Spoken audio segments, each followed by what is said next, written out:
You will hear a man phoning a woman about an advertisement he has seen in the paper for some furniture.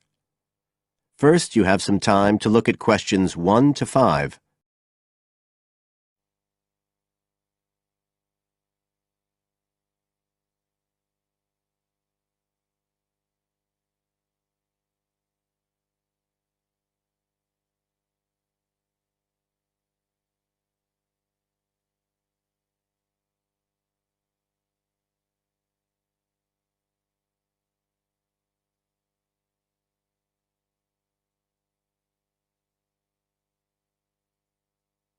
As you listen, because you will not hear the recording a second time.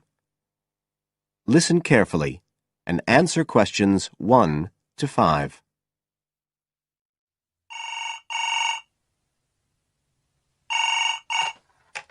Hello? Oh, hello.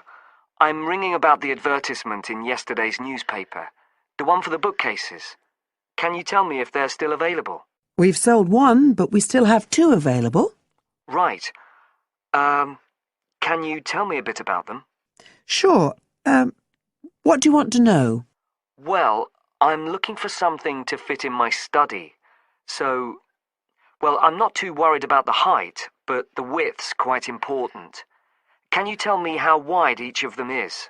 They're both exactly the same size. Let me see, I've got the details written down somewhere. Yes, so they're both 75 centimetres wide and 180 centimetres high. Okay, fine. That should fit in okay. And I don't want anything that looks too severe. Not made of metal, for example. I was really looking for something made of wood.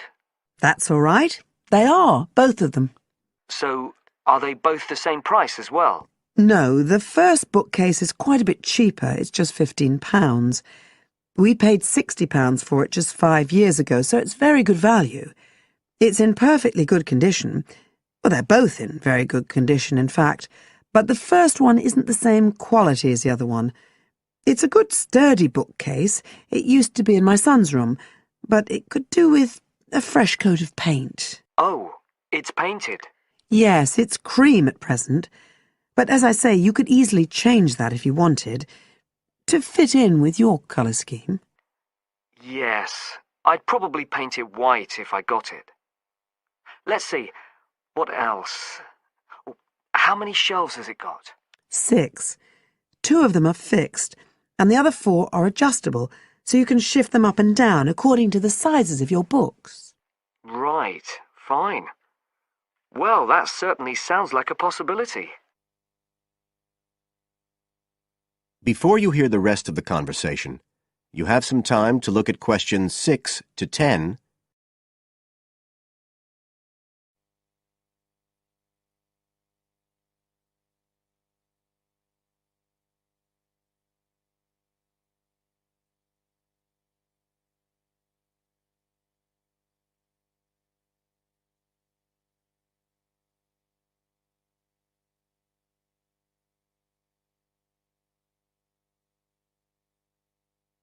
Now listen and answer questions 6 to 10. But the second one's a lovely bookcase too. That's not painted, it's just the natural wood colour, dark brown. It was my grandmother's, and I think she bought it sometime in the 1930s, so I'd say it must be getting on for 80 years old, so it's very good quality. They don't make them like that nowadays. And you said it's the same dimensions as the first one? Yes, and it's got the 6 shelves, but it also has a cupboard at the bottom that's really useful for keeping odds and ends in. Right. Oh, and I nearly forgot to say, the other thing about it is it's got glass doors, so the books are all kept out of the dust. So it's really good value for the money. I'm really sorry to be selling it, but we just don't have the room for it. So what are you asking for that one? £95. It's quite a bit more, but it's a lovely piece of furniture. A real heirloom. Yes. All the same, it's a lot more than I wanted to pay. I didn't really want to go above 30 or 40. Anyway, the first one sounds fine for what I need. Just as you like. So, Is it all right if I come round and have a look this evening? Then, if it's okay, I can take it away with me. Of course. So you'll be coming by car, will you? I've got a friend with a van, so I'll get him to bring me round. If you can just give me the details of where you live. Sure. I'm Mrs. Blake. Blake. That's right. And the address is 41 Oak Rise. That's in Stanton. Okay, so I'll be coming from the town centre. Can you give me an idea of where you are? Yes. You know the road that goes out towards the university? Yes. Well, you take that road and you go on till you get to a roundabout. Go straight on, then Oak Rise is the first road to the right. Out towards the university, past the roundabout, first left. First right. And we're at the end of the road. Got it. So I'll be round at about 7, if that's all right. Oh, and my name's Connor. Connor Field. Fine. I'll see you then, Connor. Goodbye. Goodbye.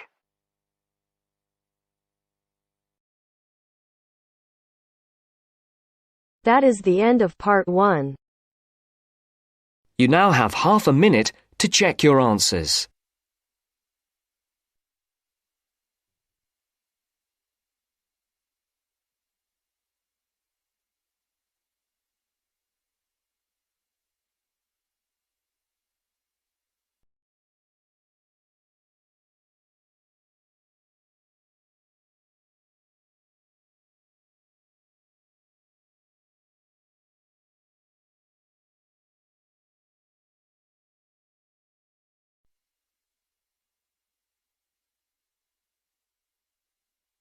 Now turns to part 2.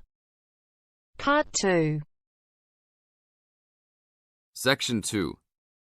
You are going to hear a lecture about dining services. First, you have some time to look at questions 11 to 14.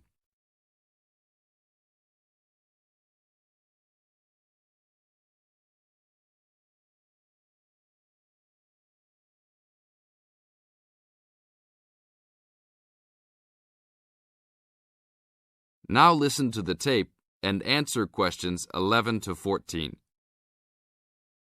Welcome to the Dining Commons. This is the newest facility on campus, and I'm proud to say, also one of the best. I know that all university students miss eating home-cooked food. Well, this year, we are hoping to provide students with food and services that will make you feel at home, even without your family.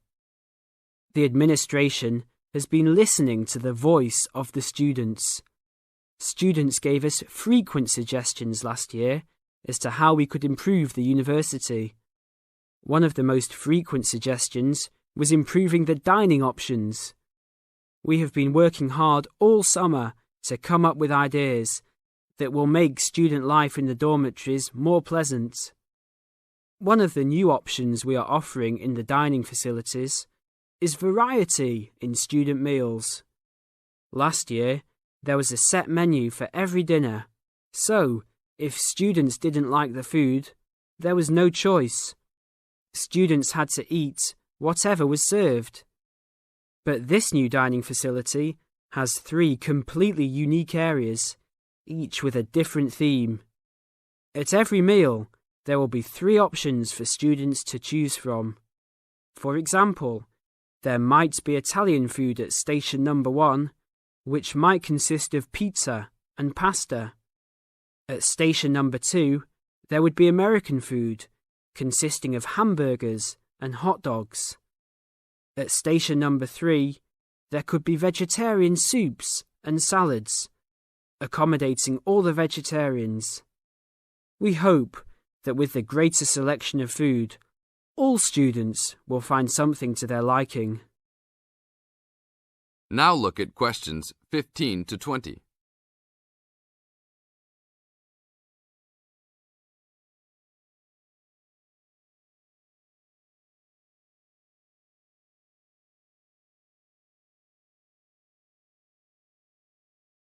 Now listen to the tape and answer questions 15 to 20. Not only will students have more options, the food will also be better. Each section of the facility will have a head chef. These are real chefs that have been trained in culinary school and have been hired specifically by the school to work in the dining facilities. All of the chefs have a speciality. The school is hoping that these chefs will prepare better tasting and more nutritious food. Every student will be able to make suggestions and also give their input as to which menus taste better. Last year, many students complained that the dining facilities didn't have very convenient hours. This year, we hope to change that. We will open for breakfast at 6 a.m. to accommodate all the early risers. In the evenings, we will open until midnight for all the students that like to go for a late-night snack. The afternoons will still remain closed, but we will have a student store open that will provide all students with drinks and fruit. The student store will be open every day from 2 p.m. to 5 p.m. Every student that has paid full tuition and dormitory fees has already paid for their dining facility fees.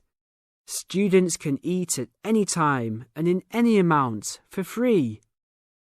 If you are a student that does not live in a dormitory, you can still purchase a dining facility card. This card will entitle you to the full services of the dining facility. This card is available only for students and is not open to the general public. If you are not a student and wish to dine here, you must purchase meals at the door. There are a few rules to follow. Even though we do not limit the amount of food that can be taken, we do not want students to waste food. Please do not take more than you can eat. Also, every student must clean his or her own trays and plates. We will provide plates and trays for student use, but please do not abuse these items. Please do not leave your plates on the tables. Your parents are not here to clean up after you anymore, so I hope all students will be responsible. Thank you for your attention and enjoy the upcoming year. That is the end of part 2. You now have half a minute to check your answers.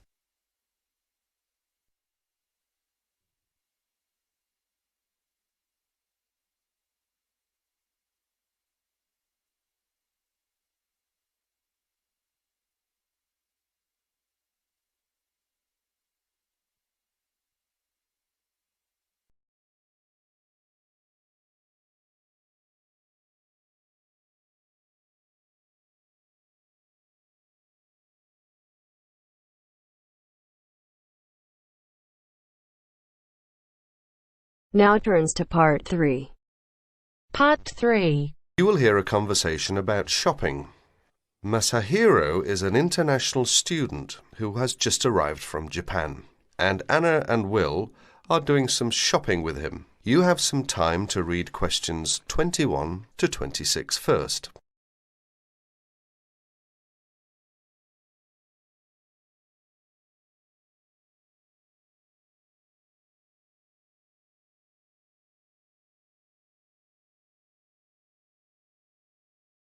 Listen to the first part of the conversation now and answer questions 21 to 26.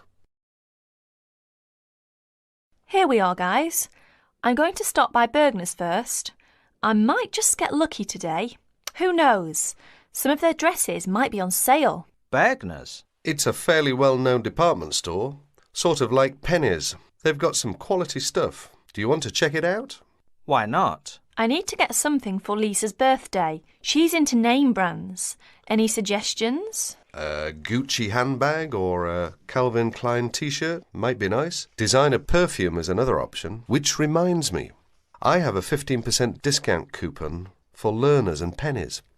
I hardly ever shop at Learners. I'm not that big on women's clothing. I rarely shop at Pennies. So go ahead and use the coupon if you can. Here they are. Thanks a lot, Will. That's really very thoughtful of you. My pleasure, ma'am. Oh no, I was supposed to give Liz a buzz an hour ago. Hope I have a quarter. Need a nickel? Actually, I don't have anything but pennies in change. Does any of you have $1 in change? Sorry, I don't, but I do have 35 cents on me. Will that be okay for the phone call? Great. I really appreciate it.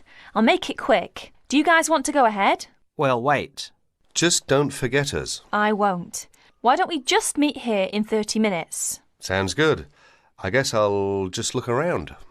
Can I help you, sir? No thanks, I'm just looking. Well, just out of curiosity, how much is that necklace? $29.99. Really? My sister's birthday is tomorrow. She loves jewellery. I just wasn't sure I could afford it. You'll find that a lot of our stuff is amazingly affordable. Well, that's certainly nice to know. I'll take it. It's a good choice. I'm sure she'll love it. Let's hope so.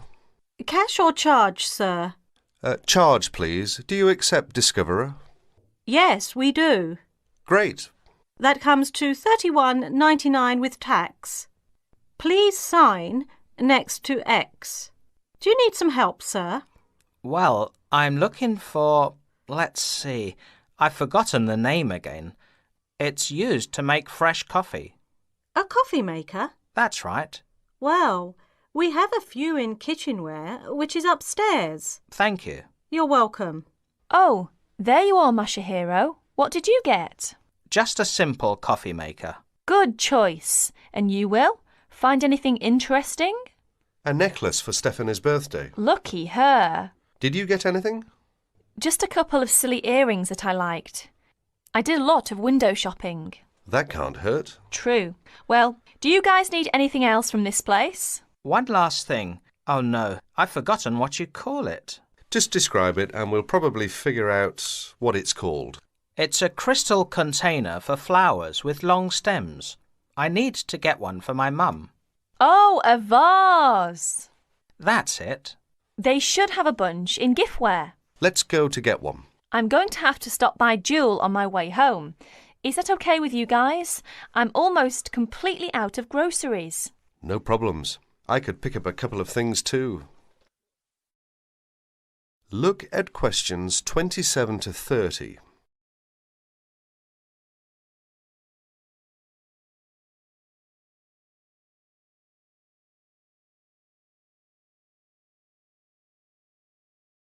Now you will hear the rest of the conversation. As you listen, answer questions number 27 to 30. Hi, Masahiro. How's it going? Fine, I guess. How about you?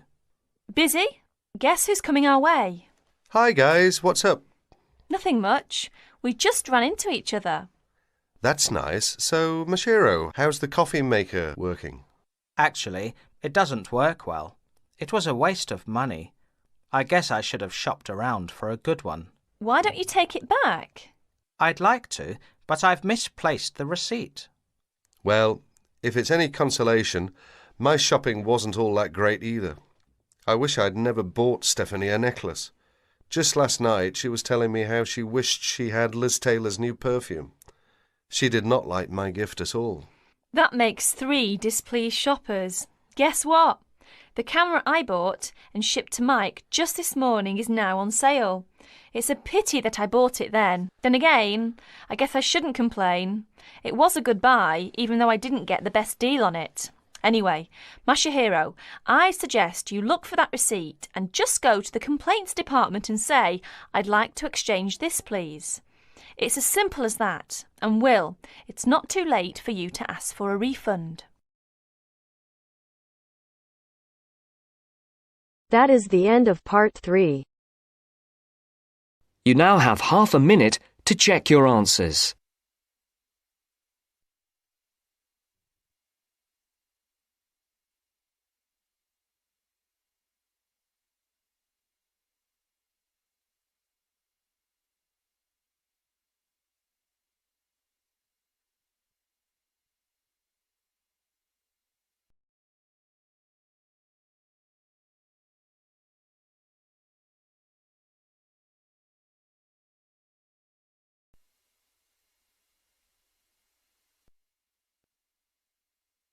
Now turns to Part 4. Part 4. You are going to hear a lecture on William Kidd. First, you have some time to look at questions 31 to 40.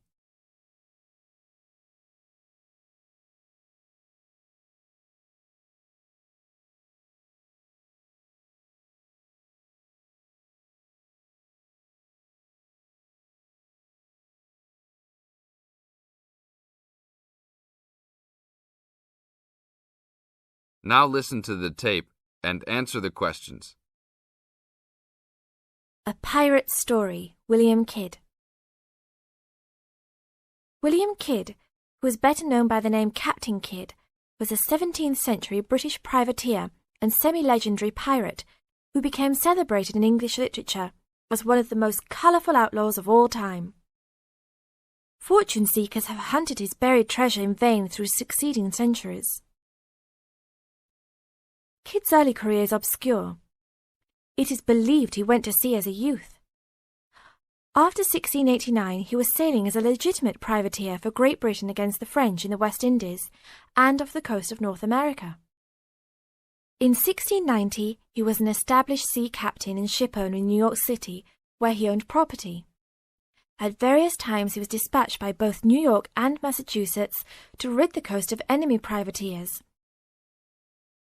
In London in 1695, he received a royal commission to apprehend pirates who molested the ships of the East India Company in the Red Sea and in the Indian Ocean.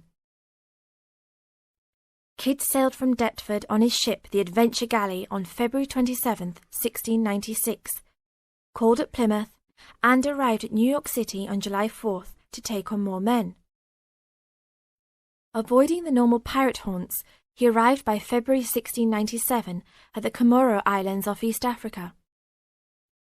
It was apparently some time after his arrival there that Kidd, still without having taken a prize ship, decided to turn to piracy. In August 1697, he made an unsuccessful attack on ships sailing with mocha coffee from Yemen, but later took several small ships. His refusal 2 months later to attack a Dutch ship nearly brought his crew to mutiny, and in an angry exchange, Kidd mortally wounded his gunner, William Moore. Kidd took his most valuable prize, the Armenian ship Quedda Merchant, in January 1698, and scuttled his own unseaworthy Adventure Galley. When he reached Anguilla in the West Indies, April 1699, he learnt that he had been denounced as a pirate. He left the Quedda Merchant at the island of Hispaniola, where the ship was possibly scuttled.